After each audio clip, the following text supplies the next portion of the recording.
2 minggu aku berada di luar Kelantan. Jadi hari ni, jom ikut aku tukar air aquaponik. Yang aku biasa tunjuk inilah dia, aquaponiknya. Mak aku tersalah letak tisu hari tu. Tisu yang aku semai anak cili. Ni anak cilinya. Lepas tu air kat dalam ni dah tak berapa nak okey sangat sebab terlalu banyak sisa-sisa amonia. Walaupun banyak sisa amonia, air dia tetap jernih. Tapi tak sejernih yang sebelum ni lah. Lepas tu aku nak tunjuk kat korang, ada satu benda yang menarik tau.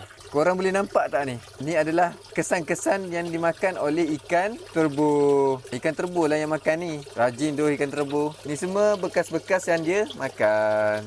Sebab itulah aku suka ikan terbo ni.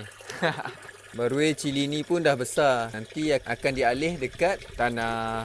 Sayangnya betik tak banyak yang hidup. Sebab aku tak ada kan. Ini satu dan ini satu. Itu je yang terselamat. Tapi tak apalah. Nanti kita semai yang baru.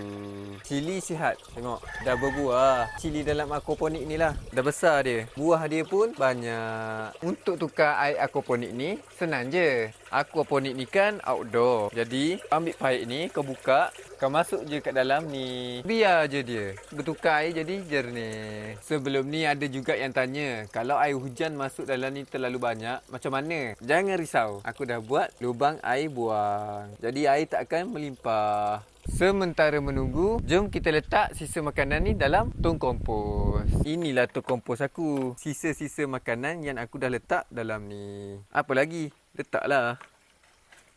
Banyak kulit pisang kan? Kulit pisang ni bagus untuk kau punya tumbuhan tau. Ada anak rambutan dah. Jom kita ambil dia. Masih baru. Anak rambutan. Bolehlah letak dalam aquaponik. Nanti dia akan tumbuh kat situ. Aku nak tunggu air dia bersih dulu. Itu saja daripada aku. Okay, bye.